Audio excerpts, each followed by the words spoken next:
Hello, dear viewers. Max from OpenAI Technologies and Murray Golgraith are with you today. We are recording the fifth or the sixth, I really don't remember, episode of the series of podcast on the topic of AI and business. And I have noticed that with each episode, I am introducing everything shorter and shorter, and I will keep up with this tradition and will just give the word to our precious guest, Murray. Hi, how is your day going? Where are you calling from? I'm calling from Shawnigan Lake, British Columbia, which is on Vancouver Island. So if you look at a map of Canada, Vancouver Island is the farthest left. Next stop is Japan. And I live in a very small rural community, but I like it. And I heat my house with wood, so, where is it? There it is. So yeah, I am in the sticks. Well, I guess when you are so successful and deep in the world of technology, in some way it's even pleasant and beneficial to be a bit closer to the nature in your physical daily life. So perhaps that's not even the worst thing, especially in today's digital world. The nice thing about tech, you don't need, you can do everything remote, right? I'm talking to you. Yeah. Where are you? Iceland, right? Yeah. I got one friend who programs from beaches in Asia. Oh yeah. Right? He's a programmer. Well, I used to have offices, but don't need them, right? So. Absolutely. Good internet. That's all you need. And can you imagine how much wood would you need to keep the offices warm? So, absolutely. Oh yeah. It's there's money. There's you got to drive. You got to get there. Here, I wake up in the morning and I'm at my office, so that's great. Mm-hmm. And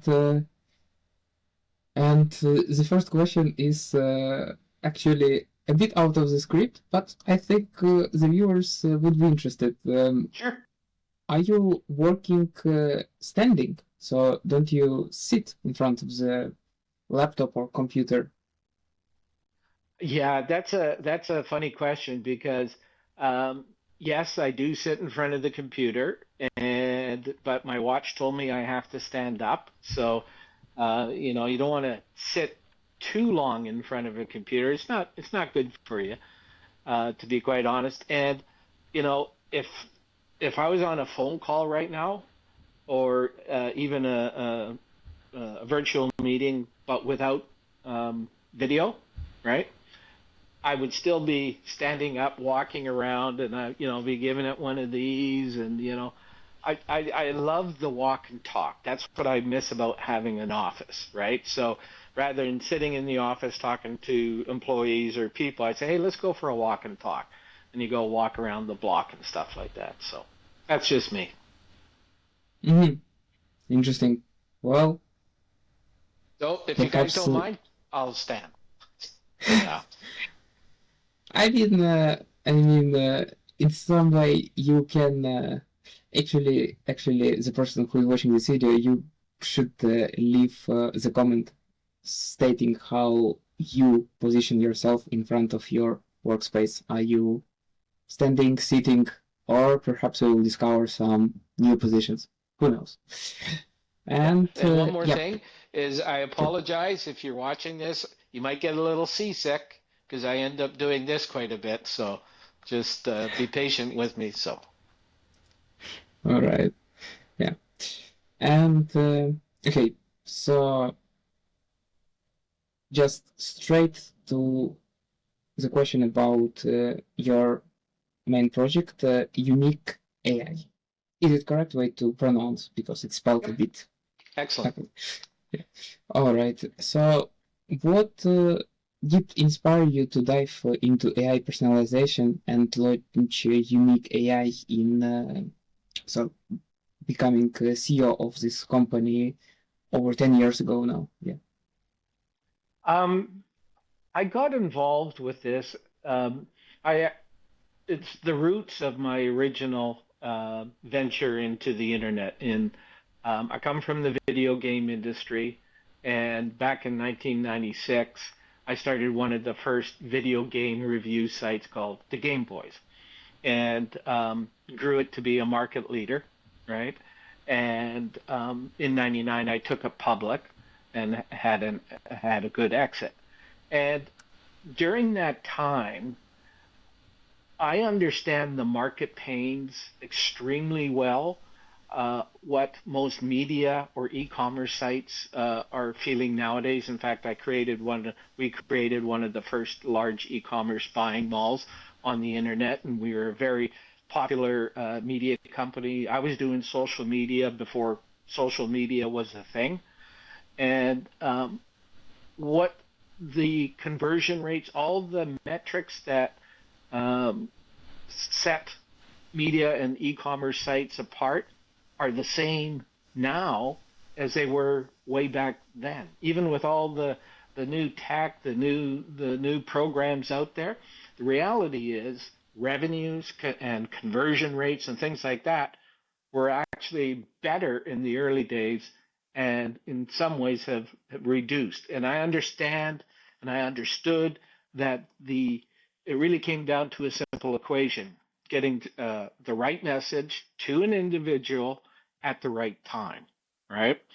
And unfortunately, back in the early days of the internet, you couldn't do AI because it required a lot of computing power.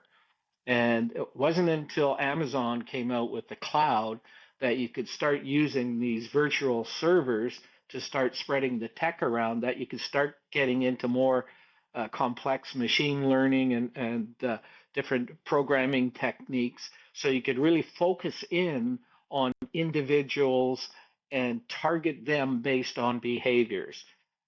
We were the first company to do cookieless, because the reality is, as far as marketing goes, it doesn't matter what your name is, what your address is.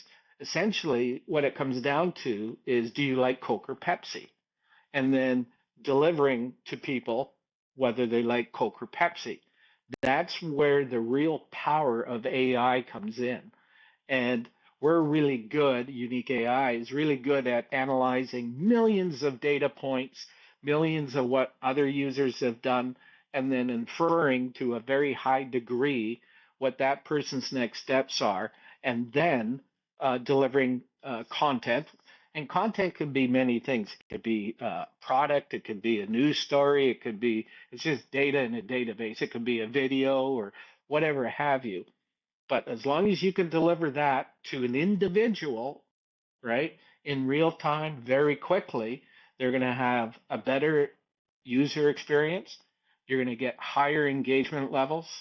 You're going to get higher conversion rates. What does that lead to?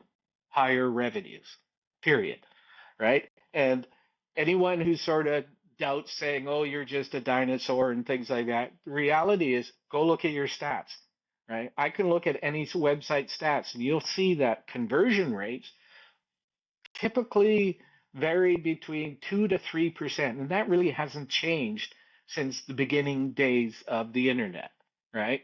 There's lots of, social media channels, there's all these new channels, but at the end of the day, where you make money and where you get results is in your conversion rates.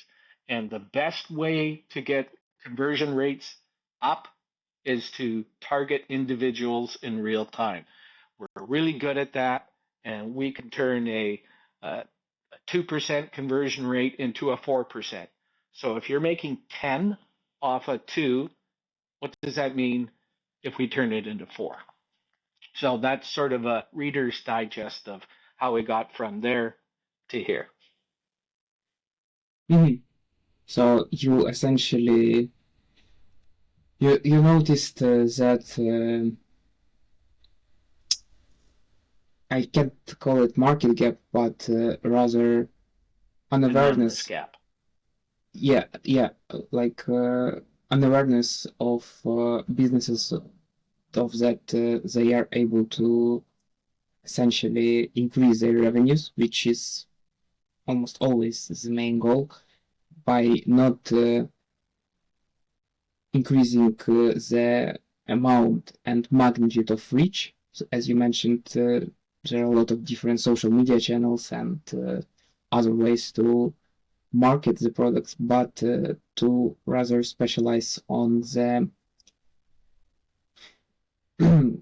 internal structure of Bingo. the yeah Right. So landing it's page and perhaps product to make it more personalized for the particular brand's audience. it's not about, and you hit the nail on the head. It's not about attracting new users, right? Mm-hmm. It's about analyzing individual users, what their behaviors are initially, and then what others have done on your website, and then inferring to a pretty high degree on what a person's next steps are, right? Without Yeah, using opt-in data. Now, don't get me wrong, opt-in data or people who sign up, we can use that information, but there's really no rocket science there because you already know what they like and what they don't like because they signed up in newsletters and things like that. So one of the most telling stats here is when you look at your Google Analytics or whatever platform your stats package you're using, is you'll see that 97 people out of 100 average won't do anything. They won't buy, they won't engage, and they leave, right? And that's been that way ever since the dawn of the internet. So and people focus on that 2 to 3% most of their marketing efforts and funds. No, if you want to make true inroads on revenue engagement and all those key stats that you're looking for, is you need to focus on the people who don't do anything and turn them into paying users, right? And that's where the power of really AI works. And then you take that information and then you can put it in email notifications and things like that. But it's all about just turning the unknown into the known and doing it. We don't, like I say, we're anonymous, right? So we sit on the right side of GDPR, California Consumer Protection Act, because our primary focus is not relying on cookies, right? Primary focus is just behaviors, right? We don't care, right? We don't care about a lot of that data that GDPR and California consumer and other laws really tend to focus on. Okay, so you don't focus on the some personal data of the consumer, but just the Where you go, actions he takes right? on the website. Mm-hmm. Yeah, and I would find, give you an example, in video games, it doesn't really matter, if you're Murray or Max, but if you like PS5 or, Xbox or Nintendo Switch it's what kind of games you like, right? Because Mm-hmm. if you look in Yeah. the gaming industry, there's a huge broad section of games, and there's lots of different people, different personas or characteristics that like a particular style of game. So I like, A, B, C, and D. That's what matters, right? It doesn't matter that I'm Murray and I like A, B, C, and D. You just want to match A, B, C, and D to other people who like A, B, C, and D. Mm-hmm. Okay, and does unique AI offer some particular steps to undertake in order to increase conversion rate, or does it just offer insights which then can be used to determine what change to make? Right. Let me start with a big view picture first, and we'll break down into that. So essentially, when people go to a website, if one of the really good stats we like to focus on is returning visitors, right? Mm-hmm. There's no loyalty on the internet, right? You know, even I've got many bookmarks of different sites, and I'm sure you do too, right? So what is Yeah. really important in this process is engagement or experience first, right? So you want to engage users. So we're really good at when a new person comes to the website is as they start exhibiting certain types of behavior, we analyze what other behaviors are, and we can infer to a very high degree on what their next steps are, right? And then you start, as time goes on, as you analyze their behavior data, right? Then you can start narrow that focus, the target, right? And in that way, revenue is probably the last is well not probably it is the last step in the process. First comes engagement and experience, right? So Yeah.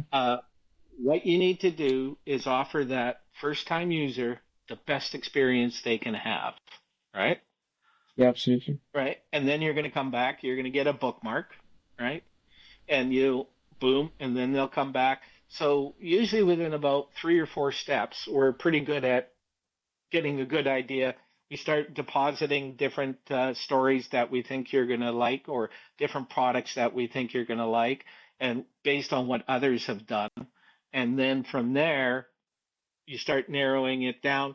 People come back, right? They may not buy on the first time, but they will come back to check you out. And here's a really good example of what I'm talking about.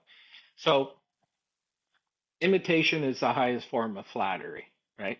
Think of us like when you shop on Amazon, you see the you may also like, right? Amazon's conversion rate, look it up, just Google it and it'll tell you 12 to 15% is their conversion rate. Now, they got the branding, and it took them some time to get there, but it's significantly higher than anywhere else, right? And industry average is 2 to 3%, right? We essentially do the same thing as Amazon, right? But Amazon's not going to, give their uh, technology away. But what we do is we offer a service similar to what Amazon offers, and that's really just about analyzing data, right? User data that have been there, you know, and then new users and making matches and boom, boom, boom. And off after that, great engagement, great experience, and great increases in revenue, right? So just focus on the data, make people happy, and they'll buy from you or read from you, whatever the action step is. And if you think about it, and I get some interesting looks when I say this, it's the same for regular brick and mortar business. You listen to your customers, you deliver on what they want, and they'll buy, right? Pizza. Why do you like your favorite pizza place? You know, good experience. They probably treat you really well, and you like their pizza. So the concept is the same. The technology is completely different, right? I mean, Yeah. but it's the same principle, right? So just do that, and you'll succeed. Mm-hmm. And how is it? So someone is listening right now to our conversation, and he or she is curious how they can use unique AI to gain extra insights and increase revenue of their business. So how do they integrate unique AI with their website? Is it some widget, or what do they do? Yeah, great question. So AI is the great equalizer, right? I'd like to say unique AI is the great equalizer. Typically, most, like even our competitors, we're a SaaS, software as a service business. And typically, how that operates is you install one line of code into your website in the header or the footer, right? Mhm. And then we do all the heavy lifting in the cloud. AWS, we've done it in Google, we've done it in Azure, right? It just depends on, who the client's hosting service is provided or location and things like that, because the pains I'm talking about are global pains. So whether it be Europe, Asia, well, Asia is the worst conversion rate, but we won't go into that now. But no matter where you are, it's a global pain. So that's why we're in AWS. They have global servers, different territories. Latency you have to be um, aware of, so you don't want to have a site in North America with North America hosting, but your technology is, say, hosted in the cloud in Asia. There's going to be some latency issues, but that's our problem. That's not the client's problem. So the simplest way to look at this is it's fire and forget, right? Now, why we say we're the great equalizer is because we can do it at a very small to medium size type of website. And once you start going up the chain to enterprise, we can turn on more smarts, right? We can add um, more machine learning algorithms to the process. All right. And then you start getting an enterprise, then they have specific needs around, say, specific, because they have more, like when we did a test with L'Oreal. So it's, like I say, for small business, great equalizer, fire and forget. You don't have much of a budget. We can offer a solution there. But as you jump up, as far as expectations and needs go, we can also raise the level there and make it smarter, smarter, smarter, right? Based on what is needed. So Yeah. simple, right? Most systems like ours are fairly simple. We think we have, the better system, right? Just because of the sheer amount of data we've collected over the years, but yeah, generally it's fairly simple, not complex. That's fantastic because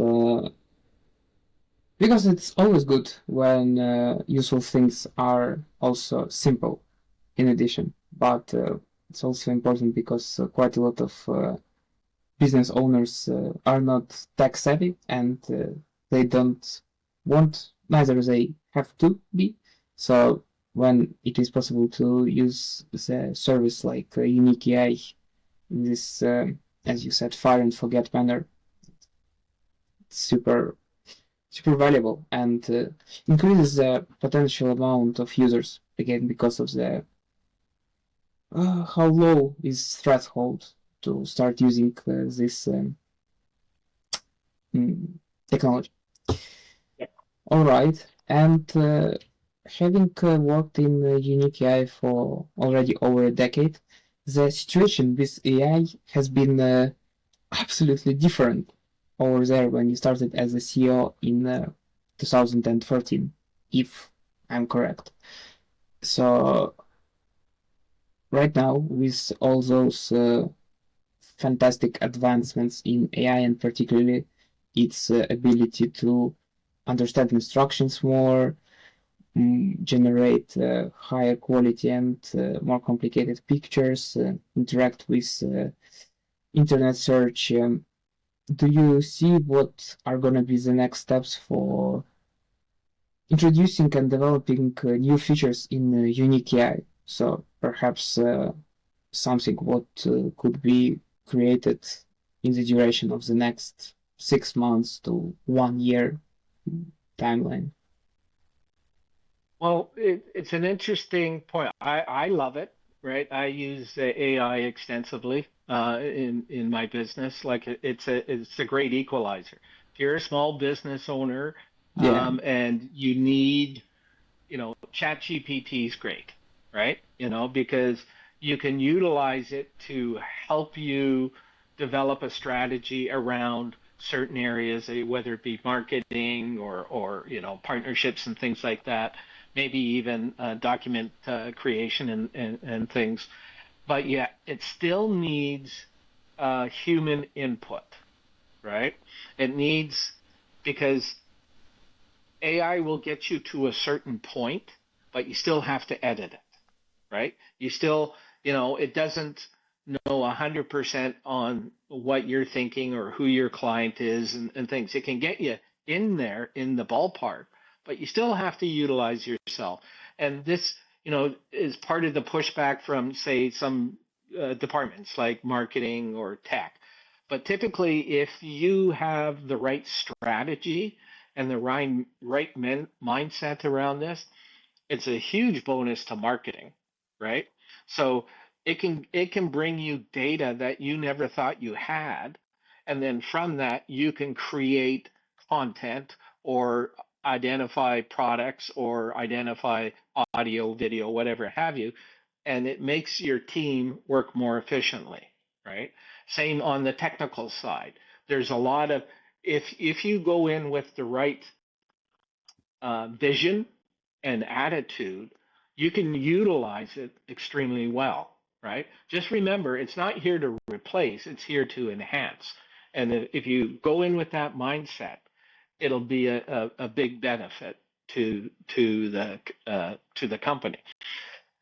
As far as what's next in 6 months, I've given up trying to figure out what's going on in the future sometimes because technology runs so fast, right? Yeah. So, my thinking around things is it's going to be, if we're talking just the internet, internet-based technologies to help your business increase engagement, revenues, and things like that. I think there's going to be more tools around coming out, say, content creation. But once again, you need that human input because it's still a machine, right? We're still a long ways away from getting data from Star Trek, right? That's not happening right now. So just think of it as a good tool that will help you make better decisions and better content and better forecasts, better focus, but you still need that human component, right? So if you go in with that strategy, I think in the next 6 months, we're going to hopefully see more innovation coming down the pipe. And that's one of the things for Unique, that we have to remain competitive. And that's why we're always focusing on innovating, because in tech, once you stop, right, and you start resting on your laurels, there's going to be 20 startups that go whoosh right by you. And then you're always playing catch up. Oh, Right. sorry, we stopped. Yeah, yeah. Uh, Funny enough, the delay occurred when you said when we stopped. Yeah. So yeah. You were saying in tech, once you stop and So in technology, in like any other uh, business, but more so in tech, just because of the sheer amount of startups that are out there right now, is once you stop and try and rest on your laurels, there's 20 companies passing you. So you always have to look to innovate, which we do. You always have to understand what your competition wants. But one of the biggest things that people don't do well is listen to their customers, right? It's really important to have a good customer feedback loop, because in tech, you can react like that, right? Now, you don't want to react like that all the time because you start to lose focus, but you still need that customer feedback to understand what they like, what they don't like, and in some ways, most importantly, what would they like to see you offer, right? So yeah, stay in that loop and you're going to do well. Yeah, and in this context, having the tool which delivers you insights on what your customers do is essential because now you use data to make decisions Right. and not only your guesses. Yeah. Now, given by the lack of hair in my head and the ones that are there are gray, you'll probably maybe take this with a grain of salt, but don't be afraid to talk to your customers, right? I find that a lot of tech companies, they'll send out surveys and forms and questionnaires, but still don't be afraid to talk to your customers. Talk to people, talk to them and say, hey, how are you doing? Still have that human touch. And those people will also be able to communicate with you some of their wants and needs and desires and allow you to um, uh, iterate and innovate on those. And so it's not just having a feedback loop of um, surveys and things like that. It's about talking to your customers too, right? So, Mhm. and if you're in an industry like ours, where you know it can be expensive, right? So, people are spending hard-earned money on a service. You know, it's nice to talk to them every once in a while, and they feel good, and then that has a big impact on lifetime customer value. And where this comes into effect is, remember, I made the companies passing you. Well, it's Yeah. hard to go from a successful rate relationship into something, a new relationship, right? So if you've got a bad relationship with somebody, or you don't talk to them or don't know anything about them, they're more apt to jump to another service provider. So if LTV, lifetime client value, is important to you, then don't be afraid to talk to your customers. Hmm. Yeah, yeah. I wanted to say that nowadays it has never been easier as it is today to interact with your customers. But as you mentioned, this that just sending out questionnaires and surveys isn't the way you suggest to interact. Then I guess perhaps it's a bit less scalable when you're still reaching out either one to one to, I don't know, either to hop on the Zoom call or in person if it applies to your kind of business.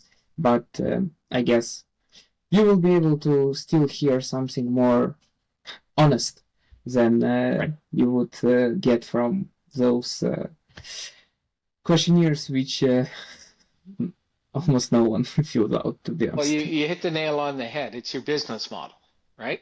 Mm-hmm. So if your business model is quick, you just want tons of users, right? It's going to be hard for you to, um, do that type of, have that level of customer service. Whereas if you're in say, a high margin, more bespoke type of customer base with, strong recurring revenue, annual contracts and things like that, it's more apt for that type of business model. But if your business model is quick and dirty, out the door, right? Right. Yeah, So got it. And I remember you mentioned the content creation system. Is it gonna be one of new features in unique AI or not?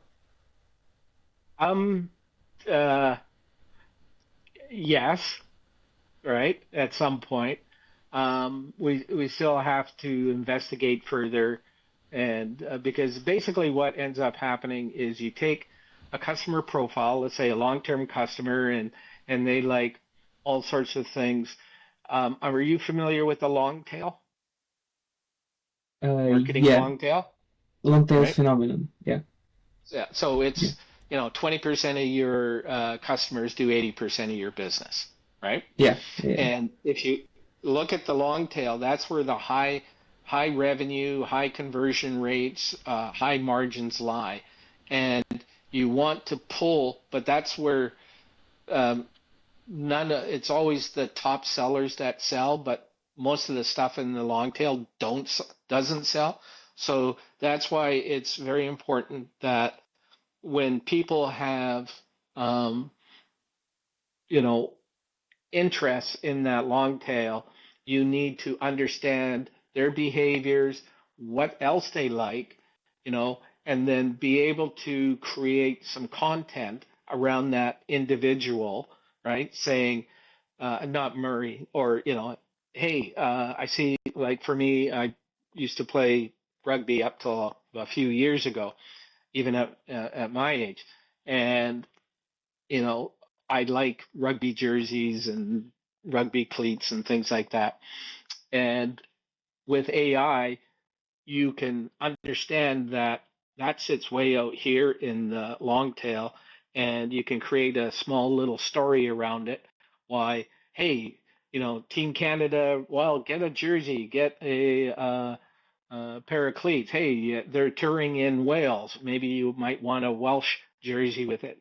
But you still need a marketing person to understand that and then create other stories around, right? If there's other Murrays out there, right? So, yeah, that's a pretty critical point is creating the content, but making sure it's relevant, right? Absolutely. To that individual, because there's going to be other individuals out there that have a similar uh, likes as me. Not that many, right? Rugby's, Yeah. it's not like it's the Icelandic soccer team because I think everybody in Iceland will have a soccer jersey, right? Yeah, Maybe, yeah. right? You know, so you need. It's about the data.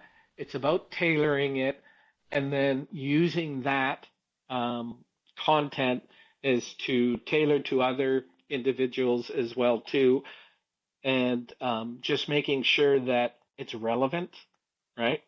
Because anything everyone does this on Chat GPT. If you're not doing this, do it, right? Just don't accept whatever Chat GPT gives you. You need to go through it, right, and edit it and stuff like that. So just do it. That's just a friendly piece of advice. So same with what we're doing.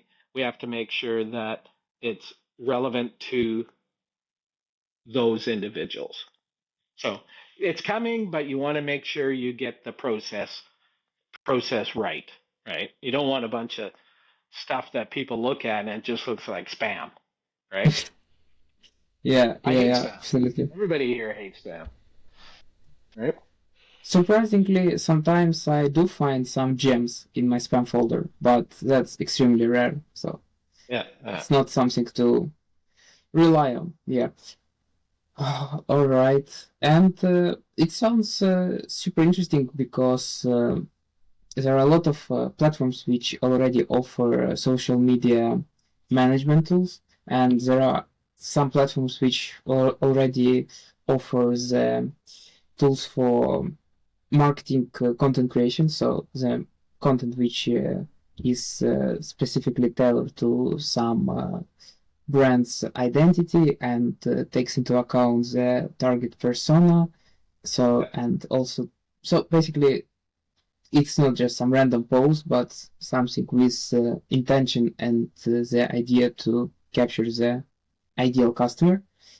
yes, And considering that there is this vast amount of data gathered over the years in unique AI, there is the ability to create this, I assume, just this sort of amalgamation where there is everything from A to Z. So there is this, there are these insights about the customers.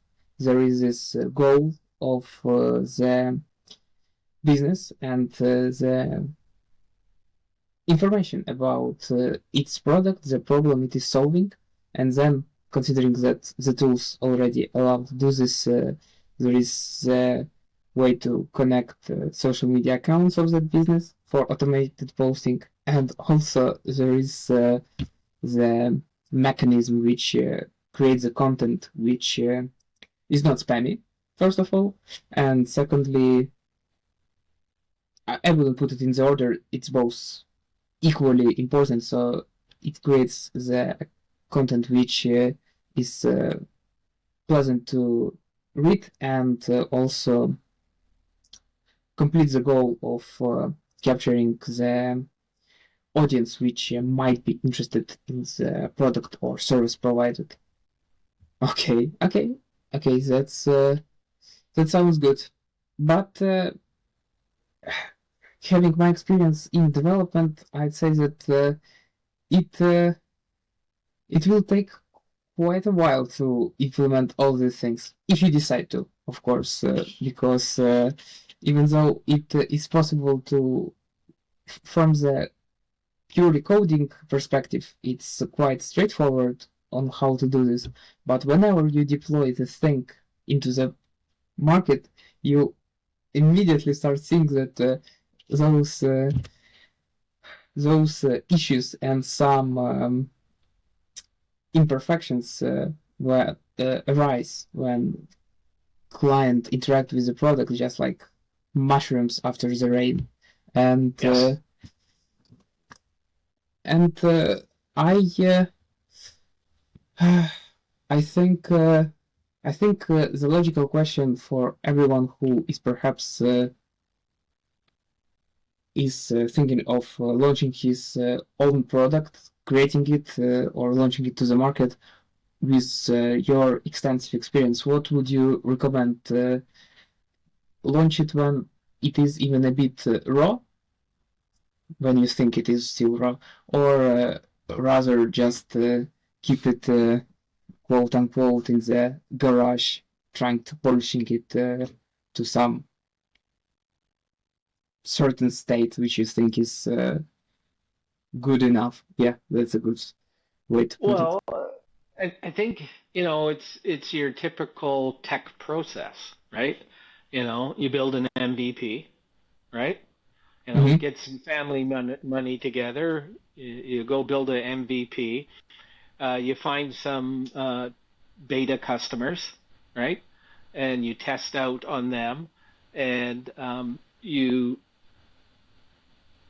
communicate, analyze, and then iterate until you've got something that you can release into the wild, right? And then even still, start basic, focus on small, like the gap, right? The chasm, right? Yeah, Crossing the chasm, right? So yeah, everyone's trying to boil the enterprise ocean, right? So you need deep pockets, or unless you've got a unicorn, right? Um, so if you enterprise will not risk their business on something that is new and unproven, right? So MVP, beta customers, get into the market, start testing it out, and then once you're pretty sure it's bulletproof, it won't be, but as long as you're pretty sure, then you can go into enterprise. So that's the same rule whether you're new, starting out, or existing, right? So for us, you know, we need the MVP. This with the process. I'm not going to say where we are in the process, but you need that MVP. You test it out on some good customers you already have, right? And they don't mind being a guinea pig in exchange for, good pricing and things like that.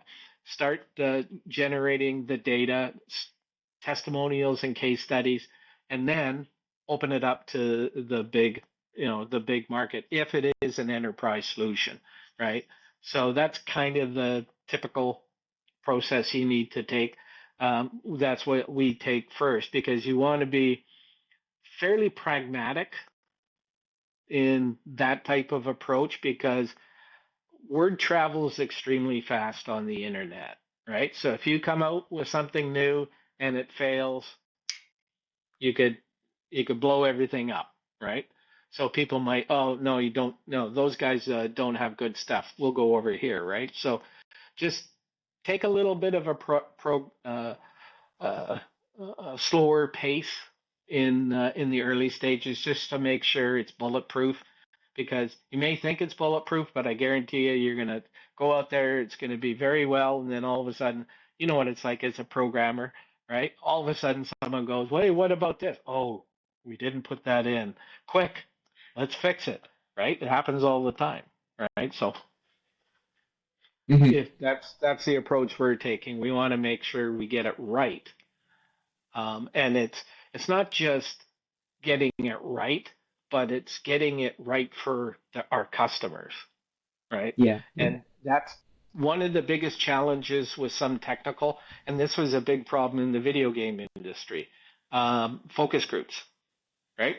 A lot of people will just say, "Oh, we're going to build it this way, and this is what people want," and they build it, not realizing that people want maybe what you have, but with other features as well too. So listen to the street, because this is a very important piece of information.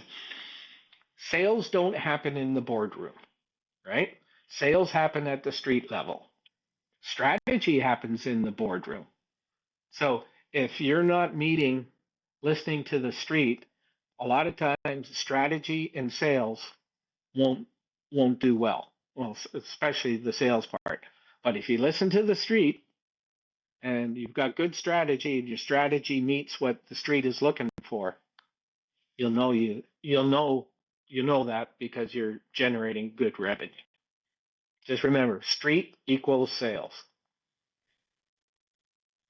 so you Boardrooms don't. so you would rather say that it is uh,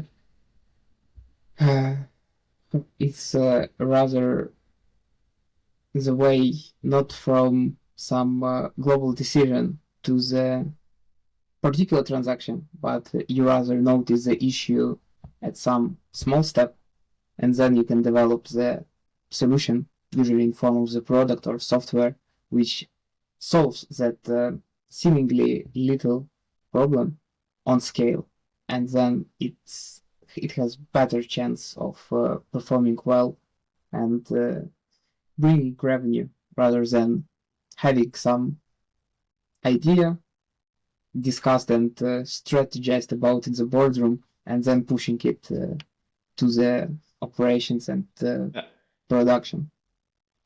The Mhm. best way to solve a problem is make it so it's not a problem, right? You know, Yeah, yeah. and that's where the street comes in, right? Because the street will tell you if there's a problem, right? Mm-hmm. The Absolutely. boardroom will, right? And the problem comes when people engage, right? And then you'll hear. So um, be proactive in that field. And we get back to the original feedback loop, right? From the customers, right? Because unless it's a major issue, um, that will be your number one source of understanding what the issues are and being able to fix them in a timely manner. Mm-hmm. Got it. And talking about timely manner, the time of our podcast is getting closer to Sure. finish. Therefore, I would love to ask one interesting question. If so, after all this discussion of what is the best way to solve problems, from what is the best way to solve problems to the insane speed of technology's advancement and development, if you had the magic wand right now and you were able to implement some feature or fix some issue in unique AI just without investing huge amounts of resources, be those time or money or energy, how would you use that ability? to just get it into the reality with that magic wand? I would like to see a bigger global footprint because we solve a global market pain. Yeah, I mean, I'm not just saying this because, for marketing purposes, but it's true. Global conversion rates are horrible, and they haven't changed. In fact, they've gotten worse from when I was. And if you want to change things, this is how you do it. And I'd love to be able to. And one nice thing about our tech is we can do it in any language, right? Whether it be French, English, Arabic, right, Farsi, whatever. We've never met a database we can't work with. We've never met a CMS we can't work with.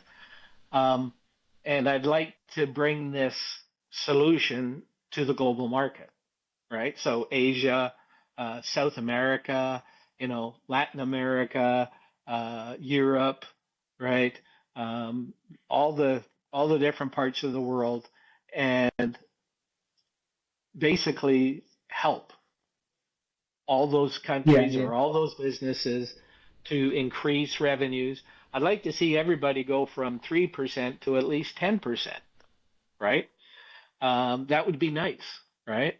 That would mean people are successful, people are generating revenue, people are going to be able to hire more people, they're going to be successful.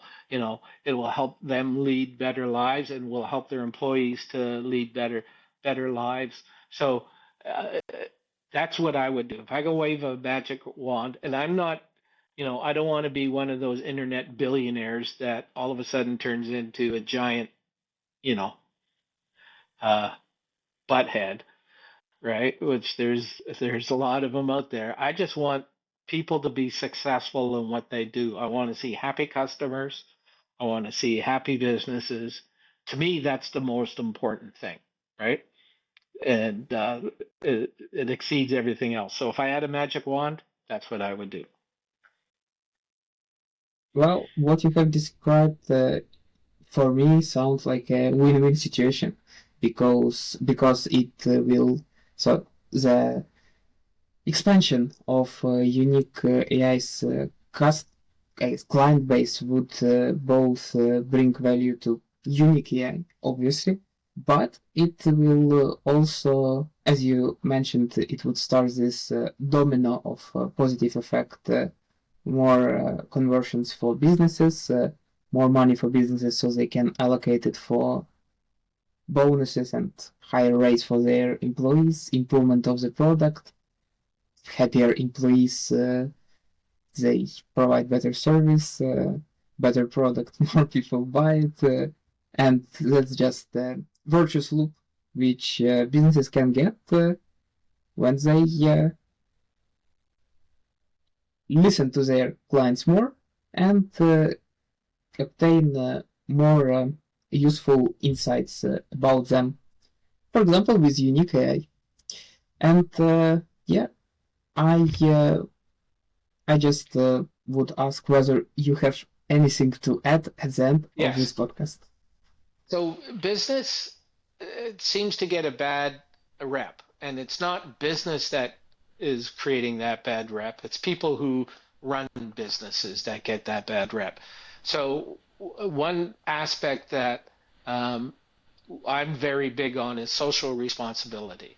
So the more successful these businesses are, it is for me anyways. I can't, Elon Musk or whoever else. But for me, it's about also returning to the community, right? So if you succeed, you're going to be able to um, send more, create more cause-related effects, support charities, local charities, things that you're passionate about, and that there's also that side benefit for social responsibility. So it's not just about the business; it's about what you can do with the business to make people outside of your customer base and help them maintain or create better, fulfilling lives as well too. So that's important to me. That sounds wholesome, to be honest. And I know it's sappy, but yeah, I like it.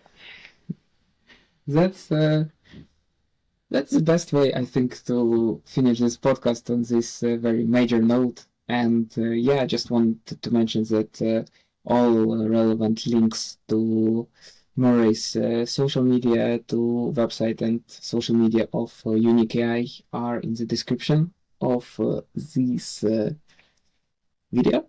And I also, as usual, will ask you to press the like button, subscribe to not miss the insightful conversations like this one, and see you in the next episodes. Bye. Bye, more. Bye.